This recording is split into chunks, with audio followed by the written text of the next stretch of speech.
No.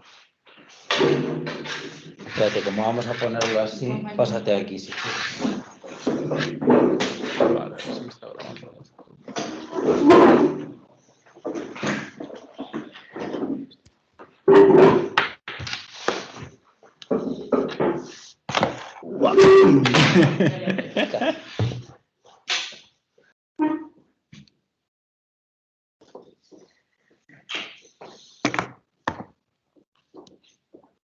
Bajas un poco para que podamos verlo todos. Claro.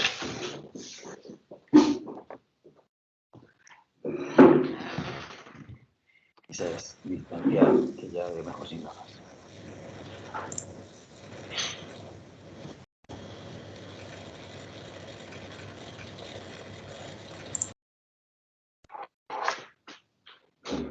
María, ¿qué tal? ¿Cómo te va? No tienen micro, María. Está silenciada. Ahora ya está, sí. Bien, bueno, con bastante trabajo por aquí, mucha intensidad, pero bueno, bien. Aprendiendo un poco también. Y bueno, no sé si os comentó algo Álvaro, pero bueno, conté sobre mi tesis y bueno, la primera exposición un poco más regular, luego ya bien, pero bueno, bien. A ver, perdona, es que lo de regular que has dicho que era. Sí, bueno, es que estoy ahora aquí que es que tampoco puedo, pero que la primera exposición, pues eso, me comentaron algunos detalles que no les quedaba claro, que realmente era del paper que tenemos publicados. Pero bueno, si tenemos algún ratín, si no hacer, bueno, a Álvaro ya le comenté en alguna reunión que tuve con él. Y bueno, ya te comentaré con tranquilidad, Vicente, algunos datos que no tenían muy claros, Vale. Pero bueno, bien.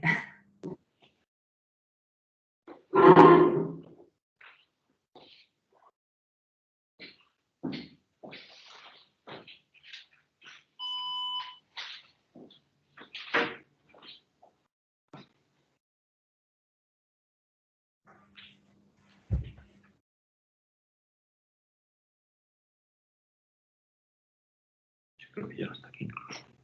Sí, ya, ahí llega, sí. Luego está para acá.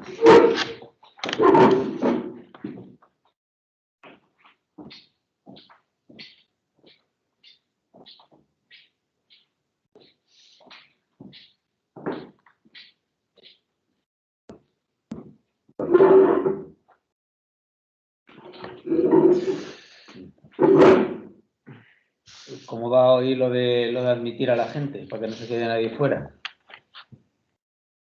Porque aquí no se ve que haya nadie esperando, ¿no? No, estamos pendientes varios, yo creo, porque antes he ido a dar y alguien se ha adelantado. Vale, entonces todo el mundo puede admitir aquí. Vale, una comuna. Pues son y 36, si queréis vamos empezando. Vale. Yo os digo que, bueno, vamos a ver. Primero, respecto de los horarios, vamos a dar el trimestre con este horario, pero si seguimos sin ningún cambio, pues lo volvemos a pensar. Pero bueno, vamos a acabar el trimestre así.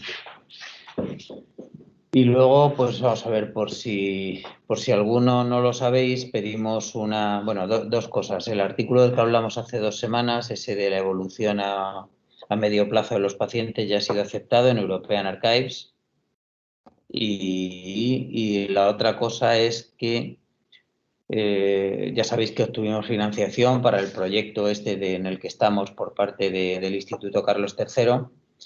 Pues también lo pedimos a la Fundación Marató de la Televisión Autonómica Catalana y bueno, pues nos han dicho hace un par de días que también nos lo financian. De tal manera que pues el FIS nos financiaba con 220.000 euros o algo así y con la financiación de la televisión catalana pues sumamos otros 300.000 más. aparte de lo que podamos obtener de la Junta de Castilla y León a lo largo de los próximos años y de contratos predoctorales que están solicitados. O sea que ya vamos acercándonos a una financiación pues decente o europea incluso. Vale, pues nada, que lo vayáis sabiendo. Pues hola, Alejandro, si quieres. Bueno, pues el artículo que os he traído hoy para revisar es este de Psychosis Biotypes, Replication and Validation from the B-SNAP Consortium. Consortium, perdón. Y llevan a cabo algo muy similar a lo que hacemos nosotros, con una muestra transdiagnóstica, tratar de encontrar nuevos clústeres dentro de psicosis. Utilizan algunas de las variables que utilizamos nosotros y otras no. Y luego, además, tiene una muestra muchísimo más grande. De hecho, tienen dos. Ahora lo vamos viendo. En la parte de la introducción, de lo que hablan sobre todo es que para este objetivo de la nueva tipificación de la psicosis hace falta dos cosas. Primero, un elevado número muestral para poder capturar toda la heterogeneidad que hay en psicosis y que el análisis estadístico no ceda al efecto de algún outlier que haga que todo el peso del análisis vaya en esa dirección. Y luego hace falta varios biomarcadores, no solo cognición o no solo EG, sino múltiples de ellos para poder, de nuevo, capturar toda esa heterogeneidad. Y en este caso utilizan biomarcadores fisiológicos y neurocognitivos. Como os he comentado, utilizan dos muestras porque el objetivo es tanto llevar a cabo la tipificación, el análisis de clústeres, como replicarlo. Y lo hacen en el mismo artículo. Tienen una muestra de 711 pacientes psicóticos y 214 controles sanos, que es la BSNP1. Y luego otra de replicación, que es muy similar, con 717 pacientes psicóticos y 198 controles sanos. Vale, ¿qué es lo que hacen con esto? Como os he dicho, utilizan el mismo procedimiento para las dos muestras de manera independiente para ver si se obtienen resultados similares. Lo hacen creando clústeres con varias medidas neurocognitivas y fisiológicas que explicaré ahora. Y luego comparan de esas medidas que han utilizado, cómo es cada clúster, y luego algunas medidas que han utilizado para su creación, que han dejado fuera de análisis como otra forma de validación externa de dichos clústeres. ¿Qué marcadores utilizan? Utilizan estos 5 marcadores. Utilizan la AVAX, ya sabemos, en la entrevista para el assessment cognitivo, porque se sabe que en psicosis hay déficit cognitivo, que eso ya lo sabemos de sobra. Luego también utilizan dos de movimientos sacádicos y antisacádicos, es decir, simplemente es una tarea en la que la persona tiene que mirar a una cruz fija en el centro y aparece una cruz a los lados. En un lado, bueno, en el movimiento sacádico se mide cuánto tiempo se tarda en mirar a ese lado y en los antisacádicos el objetivo es cuando aparece la cruz, por ejemplo, a la derecha, el paciente tiene que mirar a la izquierda. Se sabe que hay una mayor tasa de error en psicosis y también se mide cuánto se tarda. Luego el Stop Signal Test, que consiste en, de nuevo, hay una cruz de fijación en el centro y puede aparecer a cualquiera de los lados una señal verde. Entonces el sujeto tiene que dar en el teclado, en la izquierda o a la derecha, en función de que en cuál de los dos lados ha aparecido la señal verde. Al mismo tiempo puede aparecer una cruz roja en el centro que le dirá que él no debe de hacer ningún tipo de actuación independientemente de qué lado haya aparecido el punto verde. Y en los pacientes psicóticos se ha visto que tienen peor tiempo de adaptación y más errores. Y aparte de estos test también utilizan el EG, utilizan el ODBAR en exactamente el mismo procedimiento que utilizamos nosotros, con los 3 tonos, y uno de ellos es el distractor, otro el neutro y otro es el que tienen que clicar con el ratón cuando aparece. Y luego otra tarea que se llama Paired Stimuli, que en este caso es de escucha pasiva, ellos no tienen que hacer nada y aparecen dos pitidos iguales con menos de 50 milisegundos de separación entre ellos. Lo que esto suele producir en controles sanos es que la respuesta del electroencefalograma en forma de potenciales evocados al segundo pitido, como es tan poco tiempo después del primero, se ignora parcialmente para que ese procesamiento de la información y se sabe que para tanto la ODBAR como el Paired Stimuli en psicosis tienen diferentes amplitudes, particularmente de la N100 y de la P300. Y es por estos motivos, porque es diferente en psicosis, por lo que eligen estos biomarcadores y no otros. Bueno, como he dicho, estos son los marcadores que utilizan para el análisis de clústeres, para un CAMINS, para ver los nuevos grupos que ellos hacen desde todos estos pacientes psicóticos. Y luego dejan fuera estas medidas externas. No las utilizan para la creación de clústeres, sino para posteriori, una vez ya tienen esos clústeres, comparar entre ellos. Una de las medidas es el Intrinsic EG Activity, que es la actividad del electroencefalograma en la tarea de estímulos pareados cuando no hay tarea. Es decir, en ese periodo en el que no están haciendo nada más que esperar al siguiente estímulo. ¿Hasta qué punto esto se puede considerar una baseline o que no es muy similar al resto del momento en el que hay estímulos? Pues es un debate interesante, pero es la medida que utilizan. Y luego el Auditory State Response. Esto es porque 400 de los 37 participantes también llevaron a cabo en otro estudio, para otro artículo, una tarea de Auditory State Response. Esta tarea consiste de nuevo en escucha pasiva y se escucha un tono durante 1500 milisegundos, 1,5 segundos, y se analiza la respuesta en NG. Estas dos medidas son las que compararán después de crear los clústeres. Además de todas estas variables y formas que tienen para validar todavía más dichos clústeres, también utilizan diferentes medidas, o sea, toman las medidas en diferentes tiempos, es decir, estabilidad longitudinal para ver si estos biomarcadores son realmente estables a lo largo del tiempo y pueden entonces utilizarse para hablar de que funcionan como biomarcadores, puede identificar la esquizofrenia, etcétera, etcétera. Tienen 3 puntos temporales, el base, que es por el que pasan todos los pacientes, o sea, toda la muestra, perdón, y luego 6 meses y 12 meses. Esto se recoge para 72 pacientes y 22 controles y se ve como de similares calculando la interclass correlation. Vale, vamos a pasar ahora a cómo llegan a los clústeres. Como hemos dicho, tienen muchas variables, completamente 44, entre los diferentes tests, entre el G, etcétera. Entonces, para llevar a cabo el análisis de una forma más sencilla y probablemente fiable, utilizan, por supuesto, el análisis de componentes principales. Como ya sabemos, reduce la dimensionalidad, es decir, tenemos 44 variables en un primer momento y tras la PCA solo tenemos 9 componentes. También evita colinealidad, es decir, las relaciones lineales que hay entre estas variables se eliminan, lo cual evita que sea redundante la información que nos dan los análisis y además favorece la aplicación del K-means. Es decir, hacen esta PCA a las 44 variables y obtienen 9 componentes, 9 nuevas variables que son una composición lineal de las otras 44. Y a estas 9 componentes las denominan biofactors. Una cosa que me ha llamado la atención es que esta PCA no la hacen sobre las 44 variables a la vez, sino que lo hacen para cada grupo de variables. Es decir, aquellas que tienen que ver con el G, no sé si veis el ratón, aquellas que tienen que ver con el G les hace una PCA, aquellas que tienen que ver con los movimientos acáticos otra, etcétera. Y una cosa que me llamó extraordinariamente la atención es que para el stop signal, en el que solo tienen 2 variables, que es cuánto tiempo tardan y cuántas hacen bien, hace una PCA sobre solo 2 variables. Lo cual he estado dando vueltas mirando un poco, no creo que sea algo que esté mal hecho como tal, pero me llama sorprendentemente la atención. No había visto en ningún sitio que se haga una PCA a solo 2 variables. Me parece muy extraño. Lo dejo ahí por si luego a alguien se le ocurre algo quiere comentarlo. Vale, ahora que ya tienen estas, como ellos llaman biofactors, estos componentes, que solo son 9, que son los que van a utilizar a lo largo del estudio, que análisis estadísticos hacen. Hacen una ANOVA para las diferencias entre las diferentes muestras, para cualquier tipo de comparación. Luego hacen las pruebas post-hoc de Tukey y la corrección con Bonferroni. Utilizan el K-means para la creación de los clústeres a partir de estos 9 componentes. Y finalmente utiliza un análisis canónico discriminante, que sirve por un lado para ver cuál de esos componentes es el que realmente más o menos afecta o en qué medida afecta a la creación de cada clúster, y luego además permite situar a los controles sanos en el mismo plano, porque esto es fundamental y se me ha pasado a decirlo, los controles sanos no los utilizan para la creación de los clústeres, utilizan solo los pacientes. Entonces, para poder situarlos en ese mismo plano, hace falta otro análisis estadístico, en este caso es el análisis canónico discriminante.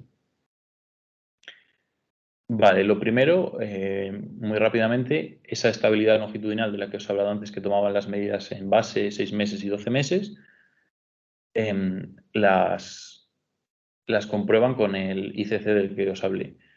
Para todos estos biofactores, estos 9 componentes, tienen una estabilidad temporal de entre 0,95 para la VAX y 0,78 para los estímulos pareados. Es decir, todos estos componentes se mantienen estables a lo largo del tiempo entre un 95% y un aproximadamente 80%. Es decir, tienen una estabilidad muy alta y por lo tanto consideran los autores que son fiables para llevar a cabo este estudio en general y que pueden ser utilizados como posibles biomarcadores. Lo que probablemente más nos interesa del artículo, que es el K-means, es decir, cómo se llega a los clústeres, luego cómo son los clústeres, cómo de validados están dichos clústeres, etc. Como os he dicho, porque es importante, lo repito, se hace de forma paralela en ambas muestras. Es decir, no se hace un solo análisis en 2 muestras diferentes. Se hacen 2 análisis, aunque sea con el mismo nombre sea igual, 2 análisis diferentes en las 2 muestras. La determinación del número de clústeres se hace mediante un método que me ha llamado la atención que se llama GapStatic, y por eso lo pongo ahí. Normalmente en el Camin se suele decidir con estas gráficas que son similares a las de la PCA que os he mostrado antes, estas que se llaman gráficas de codo. En el momento en el que la varianza que recoges empieza a ser mínima, decides qué número de clústeres quieres tener. Y sin embargo aquí no utilizan eso, que se puede decir que es arbitrario, sino que utilizan un método el número de la distancia de cada valor a los centroides.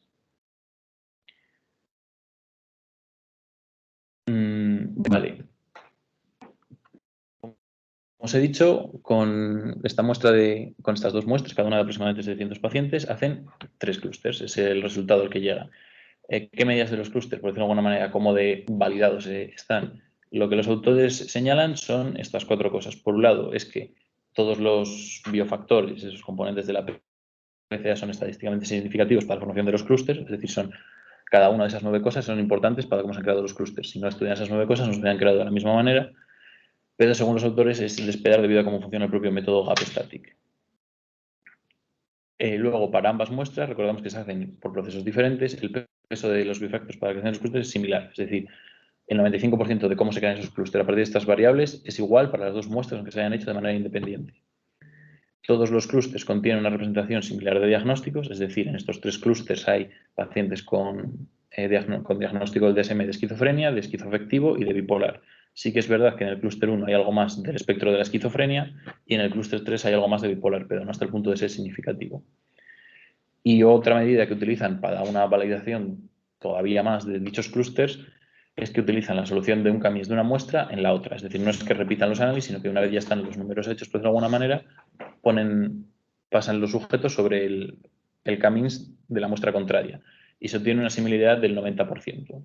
Es decir, es muy estable. Además, ambas muestras son muy grandes, lo cual quiere decir que realmente hay mucha estabilidad en estos clústeres que ellos han extraído. Otra cosa fundamental, por supuesto, cuáles son las características de estos clústeres, características clínicas, fisiológicas y neurocognitivas, que es a la hora de verdad lo que más nos importa. Tenemos 3 clústeres. El clúster 1 y 2 tienen peores resultados en la mayoría de pruebas en las que se utilizaron para crear los clústeres, mientras que el clúster 3 es más similar a los sujetos sanos. Esto se parece a los muchos artículos que tenemos publicados en el que solemos tener 2 clústeres en pacientes psicóticos, en el que uno está por norma general peor en todo, casi todo, mientras que el clúster 2 es más similar a los controles sanos. Sin embargo, estos 2 clústeres que tienen peor adaptación o que tienen peores resultados que el clúster 3 son diferentes entre ellos. Eso también cabe destacarlo. El clúster 1 tiene una baja respuesta a estímulos salientes en forma de la N100 y la P300 y el clúster 2 tiene una sobreactivación global del eje. Y como marco ahí, el clúster 3 tan solo tiene unas diferencias muy modestas en cognición y algunas medidas de eje como la P200 respecto a los controles. Es decir, el clúster 3 se encuentra más preservado si hablamos de la enfermedad. Después llevan a cabo el análisis canónico discriminante, que aunque tenga ese nombre se puede entender perfectamente como una regresión logística para poder entenderlo más fácil y sirve para clasificar cada uno, o sea, cuánto peso tiene cada uno de estos biofactores que ellos denominan para clasificar los nuevos clústeres y luego también permite situar a los controles sanos. Por un lado, lo utilizan para los diagnósticos del DSM, para decir, oye, igual estos componentes no hace falta crear nuevos clústeres porque ya sirven para diferenciar los diagnósticos que ya tenemos y son validados por estos biomarcadores. Obviamente no es así, tan solo la VAX consigue diferenciar entre los 4 porque los esquizofrénicos tienen peor cognición que los esquizoafectivos, que tienen peor cognición que los bipolares, que tienen peor cognición que los controles sanos en este caso.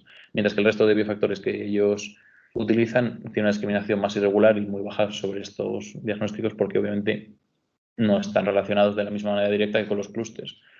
Por eso, a la hora de decir qué peso tienen en los clústeres que ellos han creado, tienen un peso similar y alto, lo cual es lógico porque han utilizado estos biofactores para crear los clústeres. Es lógico que tengan un peso similar y además no solo eso, sino porque como los mismos autores dicen, utilizando el método para el CAMINS de GapStatic, ese peso suele estar más distribuido.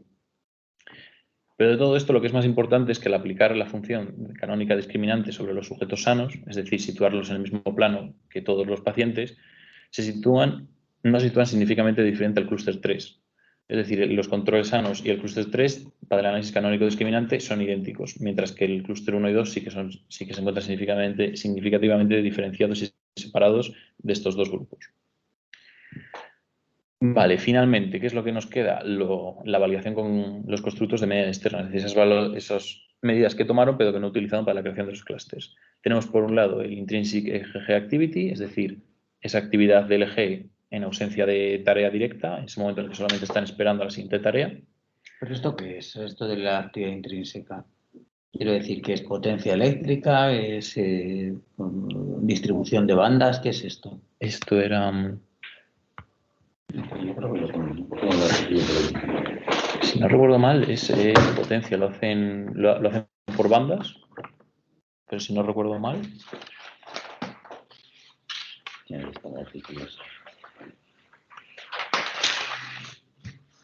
¿Se os ocurre a alguien qué es esto de la actividad intrínseca? No tendría que haber hecho No sé, eso. pero es como una medida relativa, porque está medido entre 1 y 1, está como tipificado. No sé. No, lo tengo completamente desordenado.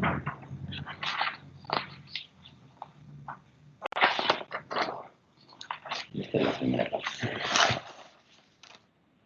Aquí. Este no es. 58, 59.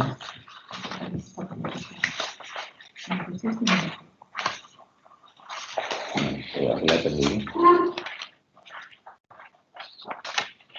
Falta la página justo donde lo describen. Espera que lo tengo por aquí. 59. Y falta la 58. Aquí la tenemos. Vale, pues esa es la que no tengo. Data were transformed into the frequency domain. The frequency bands and predetermined by PCA, resulting in 4 primary bands: delta, delta, alpha, beta y gamma.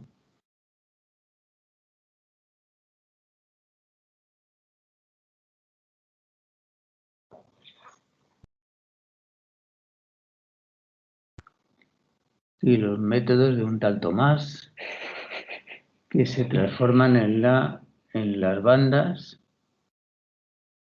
y ya está. Y me dice que se transforman en bandas. ¿Y esto? ¿Y qué significa esto? Pues vamos a ver, igual aquí nos lo cuentan. De hecho, aquí nos lo cuentan porque lo estoy mirando. Vale, espera, no va a funcionar, perdona. Yo estaba buscando por internet, metiendo actividad intrínseca y a lo único que hace referencia es a la actividad oscilatoria intrínseca que, claro, eso hace referencia a la potencia. Entonces, no sé, vamos, a mí se me ocurre que... ¿No? Ya, pero ¿qué representa? Más actividad intrínseca, que es más que más potencia, más sincronía, más que... Yo lo he entendido como conectividad, pero igual es porque hacemos nosotros y lo he entendido así directamente sin darle más vueltas. Pero más conectividad ¿entre qué? O sea, lo que yo quiero saber es si eso equivale a algo de lo que hacemos nosotros. O sea, si es más parecido, por ejemplo, a la connectivity strength, a la entropía o a qué.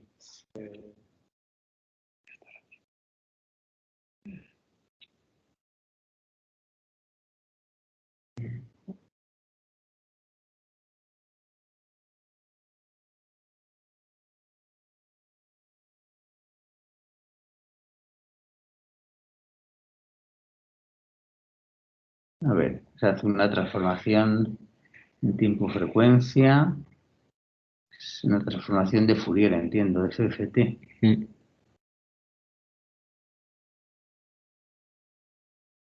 Los valores de potencia se transforman en decibelios, que es un análisis de potencia, ¿no?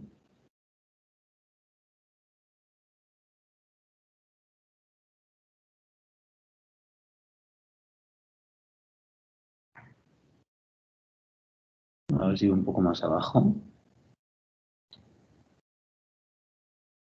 Se hacen de 55 frecuencias, se reducen a 4 bandas primarias. Yo creo que esto es un análisis de potencia. No sé qué os parece, Álvaro y María. Y No sé. Antonio está aquí también. Que no sé si podéis ver, creo que no podéis ver lo que estamos viendo nosotros, ¿no? No.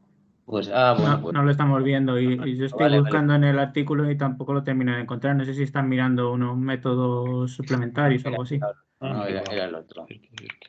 Sí, estaba mirando, es un suplementario. Ah, Espérate, lo pero eso no ponemos. lo tengo yo. Vale, aquí lo tenemos. Se hace una transformación en tiempo-frecuencia y dice que los valores de potencia se convierten en decibelios y que se hace con un análisis de componentes principales, una reducción a 4 bandas principales. O sea, todo se refiere a análisis de potencia, ¿no? Ujú. Esto sería más bien, pues, actividad intrínseca es como potencia total o potencia de todas las bandas o algo Pero, así. pero los valores están entre -1 y 1, o sea que no sé si estará Es lo que no tipificado de alguna forma. veo cómo se refieren a lo que hace un tal Thomas, pero aquí no sale, no vuelve a salir. Pero de eso supongo que una vez tenga los valores simplemente lo normalizarán y Igual sobre línea base, ¿no? El porcentaje de aumento Sí, sobre no, pero era por si estuviera fuera algo de cambio o algo así, pero también puede ser normalizado. Sí, normalizado respecto a qué, no lo sé, pero vamos. no sé, pero Yo diría que esto es Promedio. lo más parecido a lo que hacemos nosotros sería la potencia. Mm. ¿Qué os parece? Pues además, actividad Sí, debe ser. intrínseca, pues uno supondría que es eso. Yo creo que sí, más potencia de banda. Sí, decías que el paradigma era en la espera de una Sí, tarea o de un estímulo dice o que hay algo 9 así. segundos entre cada par de estímulos, O ¿no? sea, Que es mucho tiempo, por otro lado. como una potencia en reposo, entonces. Algo sí, así. algo así. Por eso dice que es intrínseca. Ujú.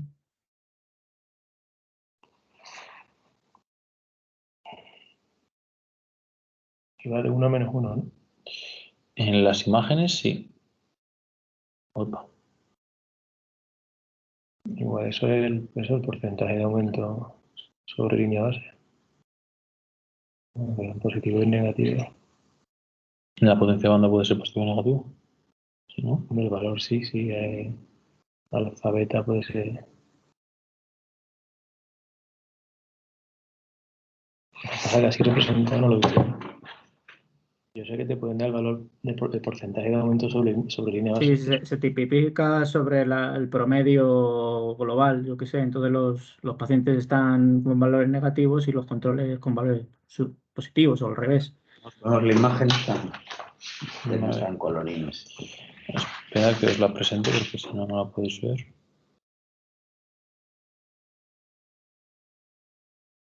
Vamos a verlo. Esta es la imagen de los valores por clúster y controles sanos. Ya, pero claro, los controles sanos yo entiendo entonces que tendrían un valor promedio que sería el 0. Y dependiendo del sitio donde estés, más o menos. O puede ser el promedio de todo el cráneo, de todo el scalp. Y luego en el resto, en los otros pacientes, lo que no sabemos es si es también el promedio respecto de sí mismos o el promedio respecto de los otros sujetos. Lo que sí dicen es que el grupo 2 tendría diferencias porque está hiperactivo respecto de los controles sanos. Mira, ahí tiene un corazoncito en el centro.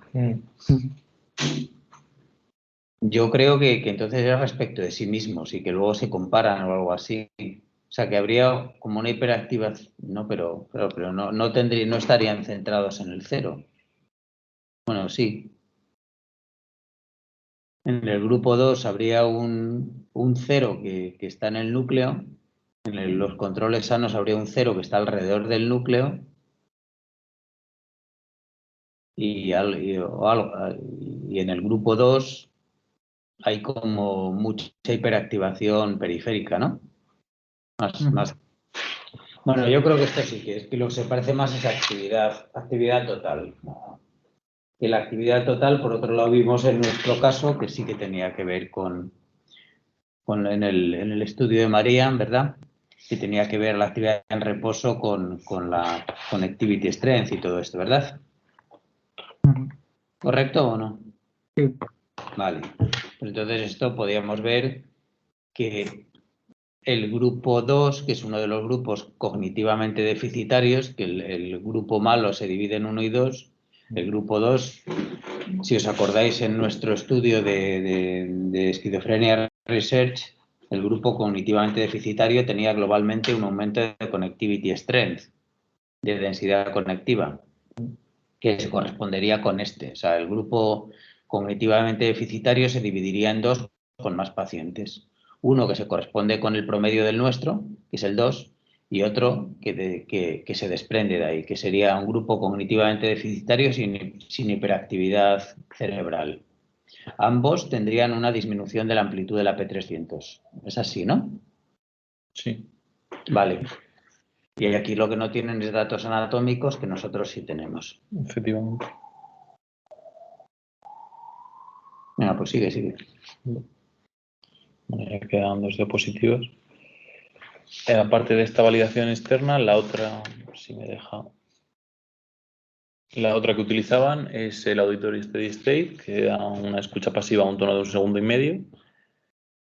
Replicaba, en este caso, para esta prueba también se replicaba la baja amplitud de la N100 para el clúster 1, la alta amplitud de la P300 para el clúster 2 y la similitud entre el clúster 3 y los controles sanos en esta prueba. Y también el patrón de activación de la Intrinsic EGG Activity. Es decir, que el clúster 2 estaba generalmente más activado, el clúster 1 no tanto, y el 3 y sujetos sanos era más similar.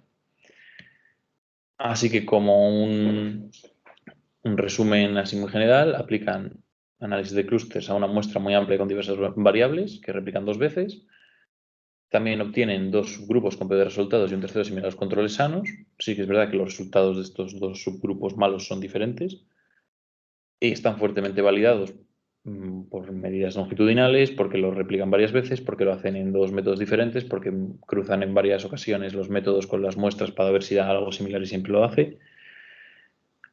Y finalmente, si pues, esto fuera poco, las variables externas que utilizan, como el GSIC EGG del que vamos a hablar y el Auditory State, también apoyan la división realizada. Y eso es todo.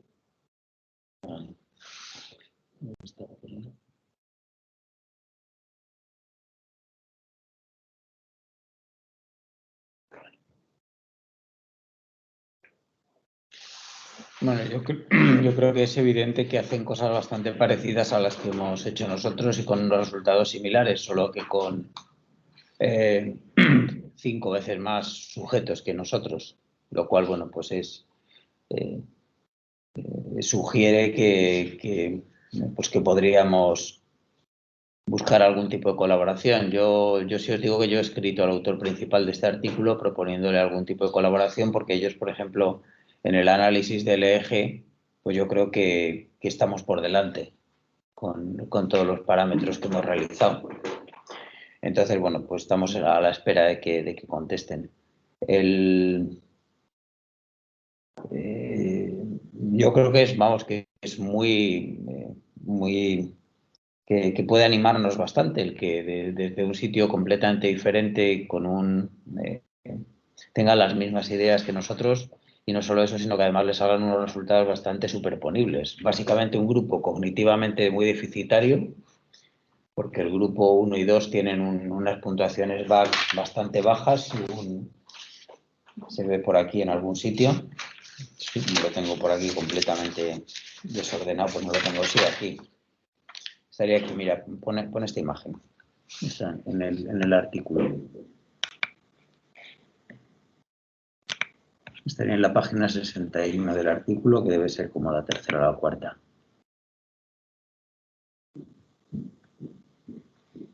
Ahí. ¿Veis? Si vamos aquí al este de aquí arriba a la izquierda. No, pero esto es por biotipos.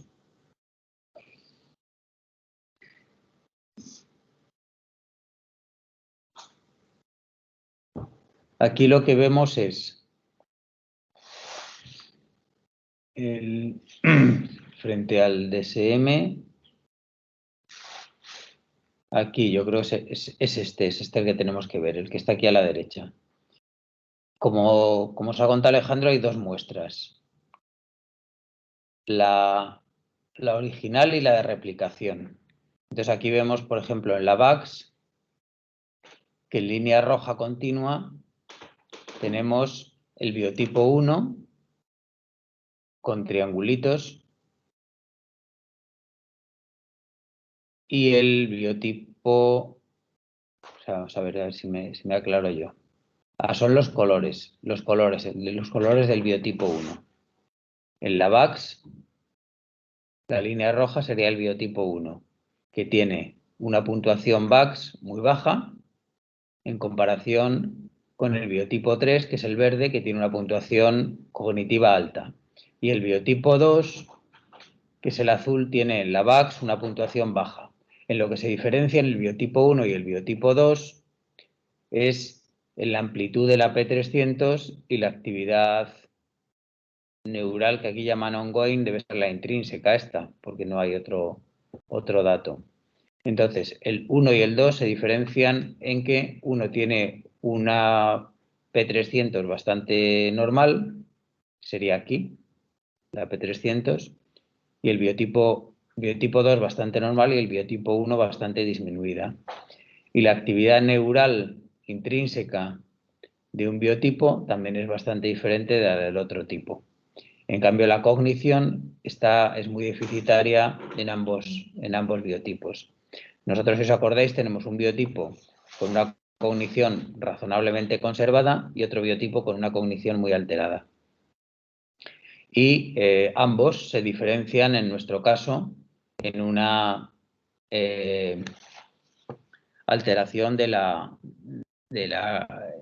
Nosotros elegimos la Connectivity Strength como medida de activación global. Entonces, bueno, pues también se diferenciarían en esto.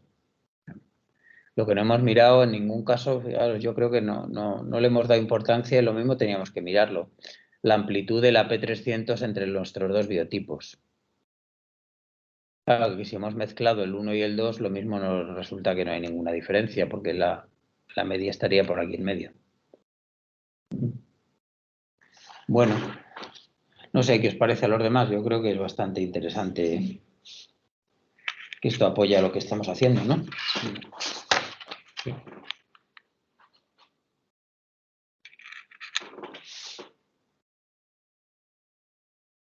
¿Más comentarios?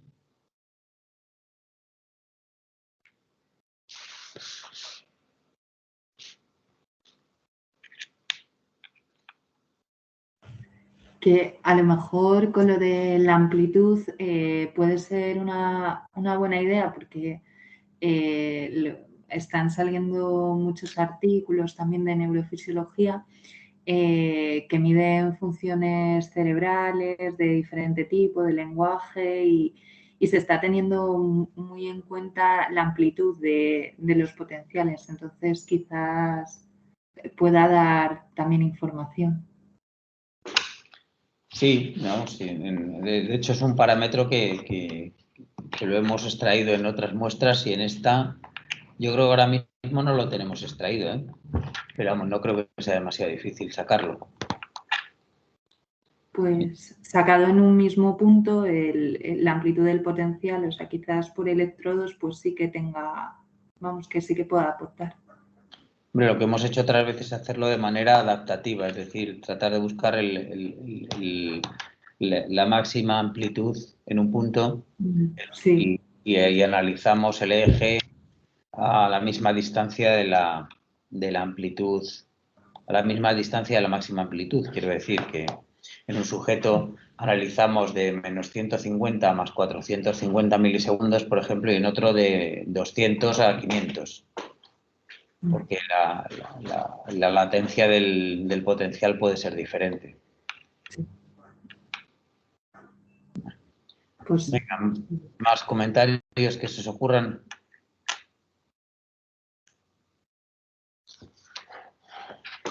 Bueno, pues nada, si no se os ocurre nada más, pues lo dejamos. Vale. ¿Vale? Muy bien. Venga, que tengáis una buena tarde.